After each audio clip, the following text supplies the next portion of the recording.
Ya, Anda masih bersama Perempuan Bicara pemirsa. Bu Sri, kalau begitu artinya apakah hukuman sosial cukup menjadi efek jera bagi mereka? Apakah cukup? Itu juga jawabannya relatif, tergantung dari sudut mana kita memandang. Tapi saya ingin meluruskan semua pemberitaan. Pemberitaan ini kan diarahkan ke sesuatu yang seksis. Kalau saya mengatakan ini sangat seksis sehingga menyerang gender tertentu. Nah, ini barangkali rekan-rekan pekerja media mohon mencermati ini. Kita harus melihat persoalan ini secara proporsional. Ya, benar ada orang yang mengadu, terganggu. Tapi terganggunya itu tidak saya langsung mengganggu, menghadang Anda atau merepotkan Anda, tidak.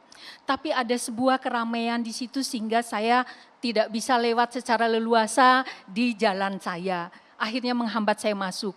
Lumrah orang Tapi kan mengeluh. tidak sesuai juga dengan norma sosial misalnya Ya, berada di lokasi norma tersebut. sosial ada normanya sendiri.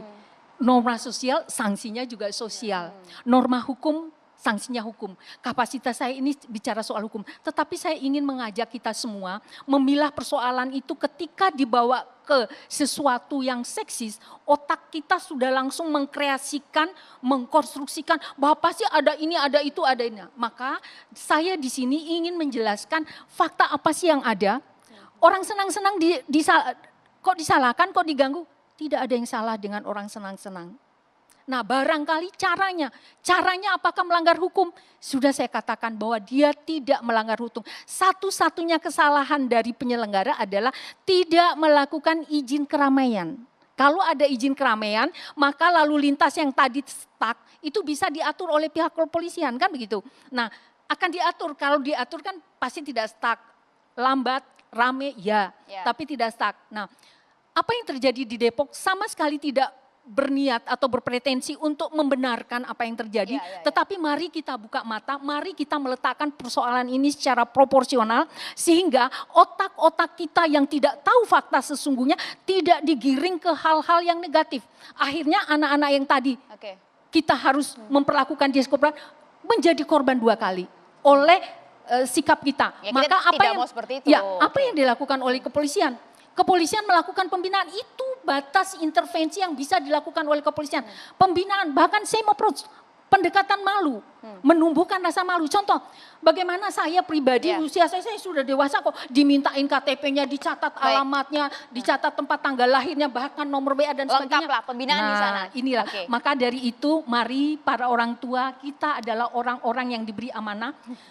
Demikian juga para pembuat kebijakan-kebijakan yang juga diberikan amanah, marilah kita lebih berkreatif untuk bagaimana ya mengkonstruksi, mengkreasikan tempat-tempat hiburan yang sehat. Pembinaan cukup Mbak Devi?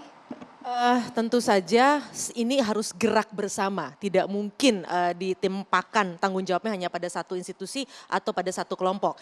Yang pasti yang perlu, menurut hemat saya yang paling perlu diwaspadai tadi adalah gawai ini. Kenapa? Karena sekarang dia menjadi rujukan.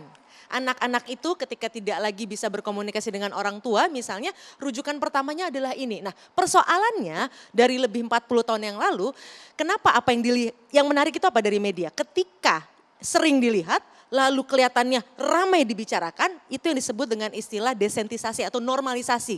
Tidak heran kalau anak-anak itu tidak merasa bahwa itu salah. Kenapa? Yang dia lihat setiap hari yang muncul, yang pop up, yang kadang-kadang gini, jangan berpikir anak-anak kita yang berpikir kotor dengan mencari tayangan-tayangan jelek, tidak. Tapi beberapa tayangan-tayangan seperti pornografi misalnya, itu adalah bisnis yang memang sengaja dilakukan oleh penjahat-penjahat digital untuk mempengaruhi anak-anak kita. Harusnya seperti apa? Ya, orang tua 3J rumusnya.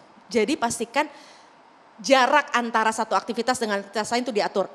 Main game, sholat, apa-apa, baru misalnya main ini lagi. Lalu jumlahnya, berapa banyak tayangan di sini yang harus dikonsumsi. Lalu kemudian jamnya, jangan sampai jamnya berlebihan. Nah, kalau asumsinya begini, tolong sebelum sampai 13 tahun jangan berikan kebebasan wifi di sini. Waduh, kalau sekarang sekolah daring ya Mbak?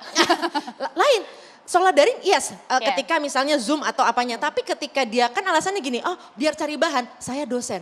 Memahami satu materi aja Oke. butuh waktu. Jadi downloadkan 3J. tanpa tersambung dengan wifi. Tetap anak bisa tetap gaul dan sebagainya. Jadi pilihkan betul-betul menu gizi yang akan masuk ke kepala anak-anak kita kalau Jelas tidak mau di situ terlihat. Ya, oke. 3J tadi. Terima kasih Mbak Devi, Bu Sri terima kasih Mbak Baby, Bu Staza juga terima kasih. Sayang sekali waktu kita singkat, tapi tadi paling tidak kita sudah dapat intinya apa ya. Semoga ini bisa menjadi pembelajaran untuk kita semua. Terima kasih atas perhatian Anda pemirsa.